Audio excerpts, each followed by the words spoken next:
Bonjour à vous, chers amis, pour notre rencontre d'aujourd'hui. Est-ce que ça va bien?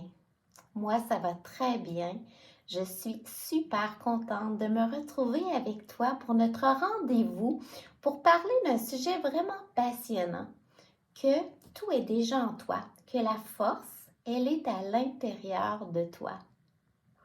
Mais tout d'abord, un petit retour sur notre rendez-vous précédent où on a exploré une méditation pour emmener du calme à l'intérieur. Est-ce que tu as eu l'occasion de la refaire? Parce que je t'invite vraiment à la pratiquer au moins une semaine de temps. Pourquoi? Parce que c'est pas évident. Il y a un défi à emmener du silence puis de ne pas vouloir réagir, pouvoir agir en disant le mot, en disant le mot. Non, non. Faut comme venir dans la non-réaction et laisser résonner le mot. Et là, c'est là que tu as l'impact incroyable de cette méditation. Mais ça demande vraiment de la pratique. Fait que si tu as senti qu'il y avait un défi, puis qu'au départ, au contraire, ça ne te relaxait pas du tout, c'est normal. Persévère, au moins une semaine. Puis après, tu me feras un retour, comment ça va par rapport à ça. Mais aujourd'hui, notre propos, la force, elle est à l'intérieur de toi. Ou tout est à l'intérieur de toi. Ça peut être dit comme ça aussi. C'est tellement un principe fondamental qui change la vie. J'avais déjà fait une formation avec l'excellente Marissa Peers qui, elle, suggérait à ses clients d'écrire en rouge à lèvres sur le miroir « Ce que je suis suffit ». Parce que la plupart des problématiques que les gens vivaient étaient dues à un manque de confiance par rapport à « je ne peux pas changer la situation » ou « je n'ai pas les ressources » ou « il me manque quelque chose » ou « je voudrais qu'il y ait un changement, je ne sais plus quoi faire ». Puis bon, une forme de découragement puis de manque de confiance. Alors qu'en réalité, on a une force incroyable à l'intérieur de nous. Et là, elle suggérait de l'écrire sur le miroir de la salle de bain parce que, je ne sais pas si tu te rappelles, dans une vidéo précédente, on a parlé de la neuroplasticité du cerveau. Comment qu'on a un impact pour recréer des nouveaux chemins neuronaux dans notre cerveau. Puis qu'à force de répéter, soit une pensée, soit une action, eh bien, on crée des nouveaux circuits. Eh bien, le fait de mettre sur ton miroir de salle de bain « Ce que je suis suffit ». À chaque fois que tu vas dans la salle de bain, tu vas le voir, puis ça te fait penser.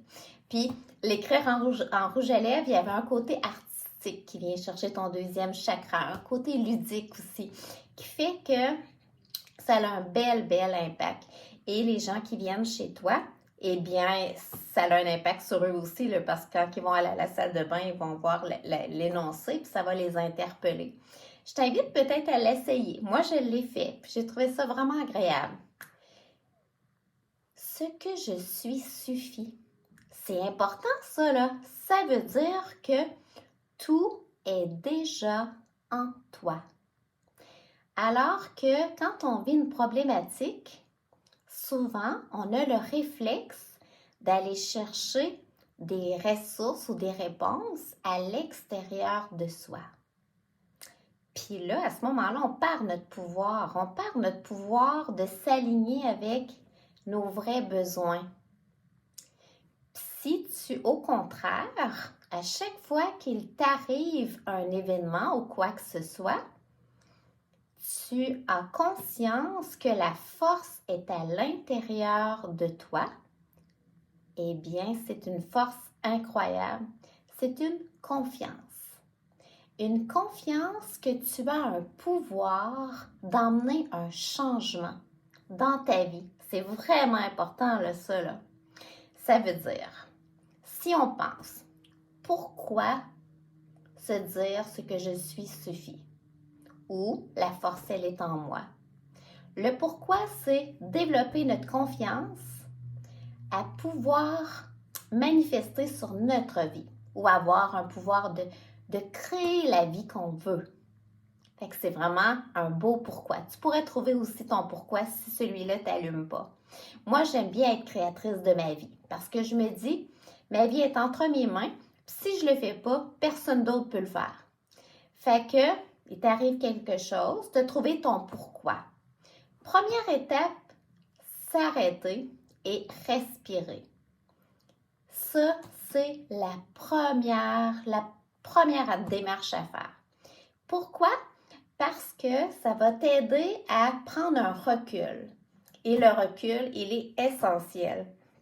Sinon, on réagit tout de suite. Le recul t'emmène l'espace pour voir la situation, la ressentir aussi, voir l'impact que ça a sur toi. Ça a-tu un impact positif? Oui, tant mieux, cool. Ça a un impact négatif. Ça te rend triste ou ça te rend anxieux ou peu importe. Donc, est-ce que tu veux garder cet impact-là? Non, donc, il faut amener un changement. Parce que si, admettons, on n'emmène pas de changement, il n'y aura pas de changement de résultat. On veut avoir un résultat différent, on veut avoir une amélioration. Donc, il faut amener un changement, soit dans notre façon de penser, soit dans notre action. Fait que ce recul-là t'aide à amener ce changement-là. De savoir que toute la force est déjà à l'intérieur de toi. Tu vas pouvoir revenir à la source pour dire, OK, c'est quoi mes forces présentement? C'est quoi mes possibilités présentement? Qu'est-ce que je peux faire? Est-ce qu'il y a une ressource? Est-ce qu'il y a un apprentissage nouveau que je peux aller faire? Fait que ça t'emmène la possibilité de trouver qu'est-ce que tu peux faire toi présentement pour améliorer ta situation. Puis ensuite, si on va plus loin au niveau de la respiration, il y a un inspire, il y a un expire, il y a un inspire, il y a un expire. Qu'est-ce que ça veut dire ça? Après un inspire, il y a toujours un expire. Après un expire, il y a toujours un inspire. Donc, il n'y a jamais d'arrêt. Donc, tout finit par passer. Après l'inspire, il passe, c'est un expire. Ça passe, c'est un inspire. Donc, qu'est-ce que tu vis présentement va finir par passer aussi. Si, admettons, tu agis autrement ou tu penses différemment, ça va passer et ça ne reviendra pas. Il va y avoir autre chose de mieux qui va arriver. Si tu agis pas différemment ou tu penses pas différemment, ça va passer puis ça va revenir. Parce que les situations reviennent tant qu'on n'a pas comme compris. Puis c'est correct. Il n'y a vraiment pas de quoi. Souvent, ça peut arriver qu'il y a des apprentissages que ça nous demande une couple de pratiques. Là. Fait que c'est correct. Mais dis-toi qu'à chaque fois que tu veux un changement, il faut amener un changement de ton côté aussi. Ça n'arrivera pas tout seul comme par magie. Fait que la respiration est importante parce que elle te fait prendre conscience que tout passe. Qu'il y a une inspiration, qu'après une contraction, après une difficulté, si, admettons, on emmène un changement, il y a une expansion. Donc, c'est grâce à cette difficulté-là qui t'emmène des émotions négatives, donc des messages, que si tu les écoutes, grâce à cette émotion négative-là, tu vas pouvoir avoir un impact pour qu'il y ait une expansion après, puis que ça soit plus le fun après. Fait que vois-tu, vu comme ça, là, ton expérience un peu plus difficile, là, c'est un cadeau. On le voit pas toujours quand on le vit, puis c'est bien normal, là. Mais souvent, par après, on se dit, mon Dieu, si j'avais pas vécu ça, là, il m'aurait pas arrivé ça, ou j'aurais pas développé telle aptitude. Parce que tout est toujours parfait. Fait que rappelle-toi toujours que la force est à l'intérieur de toi. Qu'après une contraction, après une difficulté, si tu as pris le recul et que tu es allé chercher à l'intérieur de toi cette force incroyable, juste le souffle, c'est une force qui est illimitée. eh bien, tu vas pouvoir emmener une expansion et vivre autre chose. Donc, ça t'emmène à un monde de possibilités.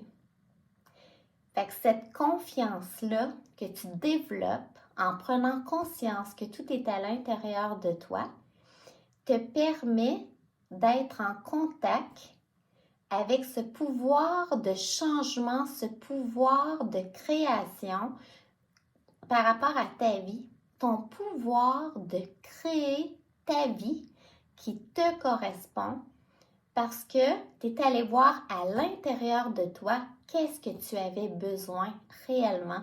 Non pas qu'est-ce que la société te dit, non pas qu'est-ce que les autres ont besoin, qu'est-ce que toi tu as besoin. Ensuite, rappelle-toi que, je dis souvent que notre capacité à bien respirer augmente l'énergie qui circule à l'intérieur de nous. Plus qu'il y a de l'énergie qui circule, plus qu'on a de l'énergie pour savourer la vie, pour vivre, pour mordre dans la vie. Fait que ça veut dire que chaque fois que tu t'arrêtes à ton souffle pour prendre ce recul et prendre le temps de savourer ta respiration, venir chercher la force à l'intérieur de toi, tu vas voir que ça va t'emmener de la confiance. Ça va t'emmener une émotion positive. Puis ça va augmenter ta fréquence qui se calcule en Hertz. Quand on a peur, notre fréquence, elle est basse. Et on attire à nous les choses qui sont à peu près à la même fréquence. Donc on attire à nous ce qui va nous donner l'occasion de continuer d'être dans la peur. Donc, c'est pas le fun.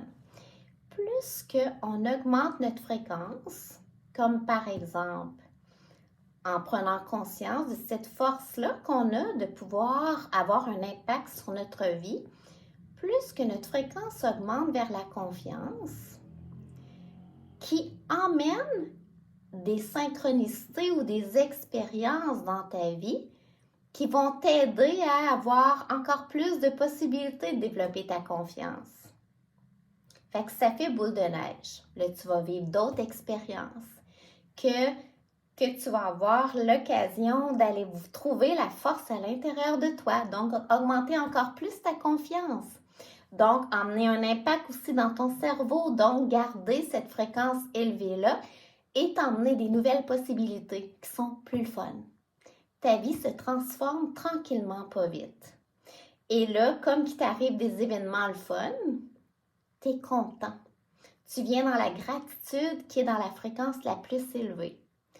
Fait que c'est vraiment le fait de développer cette pleine conscience dans notre pouvoir intérieur à agir concrètement sur notre vie en prenant des prises de décision, en manifestant, en prenant des prises de décision sur « j'aime ce résultat-là, parfait, si je continue d'agir comme ça va continuer. J'aime pas ce résultat-là, donc je vais faire, je vais penser, je vais emmener quelque chose de différent pour emmener un changement. » Donc, tu vas t'apercevoir que peu importe qu'est-ce qui arrive, tu ne viens pas dans la panique. Parce que tu sais que la force est à l'intérieur de toi, puis tu vas trouver une solution. Puis que cette expérience-là, elle arrive pour te donner plein de messages. Pour que tu puisses apprendre puis devenir plus fort. Pour qu'après, une expansion arrive puis quelque chose de plus fun arrive. Donc, ça va être grâce à cette affaire-là, pas le fun, que tu vas pouvoir améliorer ta vie grâce à ton pouvoir intérieur. Wow! C'est vraiment beau. Est-ce que ça résonne en toi? Je veux vraiment que tu t'y arrêtes puis que tu me fasses un retour par rapport à ça. Parce que non seulement on a un impact sur notre propre vie, parce que tranquillement, pas vite, on bâtit notre confiance. Puis cette confiance-là emmène des nouvelles actions qui améliore notre vie, mais qui améliore aussi la vie autour de nous, puis qui donne le goût aux gens qu'on aime, aussi d'amener des changements, puis de croire en leur force, en leur impact, en leur capacité à améliorer leur vie, puis à créer leur vie de rêve. Chaque fois que on améliore notre situation, puis qu'on vient dans un bel état d'esprit, on a un impact sur les gens autour de nous. Fait que c'est le fun parce que si tout le monde, là, on prend conscience de cette force intérieure incroyable qu'on a à l'intérieur de nous, eh bien, main dans la main, tout le monde, on peut vraiment avoir un impact majeur sur le monde qui nous entoure. Parce qu'on crée notre monde. On crée notre monde intérieur et tous ensemble, on s'aide parce qu'on fait partie de la même planète. Alors, à chaque fois que je m'aide, je t'aide. À chaque fois que tu t'aides, tu m'aides. C'est vraiment beau. C'était mon petit message d'aujourd'hui. Je ne sais pas si ça a résonné en toi. Si tu sens que ça a de la valeur pour quelqu'un que tu penserais, partage-lui. On est en train de faire une belle chaîne de partage pour justement créer ensemble quelque chose de fun. Dans notre prochaine rencontre, je vais te parler de l'impact de la lumière parce que là, les journées raccourcissent. Peut-être qu'il fait noir plus tôt chez toi. Puis ça a un impact sur notre santé physique, mentale, émotionnelle, sur notre métabolisme. Fait que c'est important d'en être conscient. J'ai eu la chance de passer tout un hiver dans un endroit en Asie où ce qui faisait clair égal à la nuit. J'ai tellement vu la différence, le fait qu'il n'y avait pas de diminution de la lumière. Fait que je vais pouvoir te parler un petit peu de l'impact qu'a l'intensité de la lumière dans notre vie et que si tu es dans un endroit où il y a cette diminution-là, comment c'est important d'emmener des changements, d'avoir une action sur ça pour justement pas vivre l'impact négatif qu'emmène la diminution de la lumière. Fait que ça va être notre propos de notre prochaine rencontre. Ça va être un plaisir d'être avec toi. Je te souhaite la plus merveilleuse des journées. Savoure la vie, savoure ton unicité. On a la chance d'avoir 24 heures devant nous. Sur ce, de mon cœur à ton cœur, Thérèse Ferland, passionnée de la vie et des beaux humains.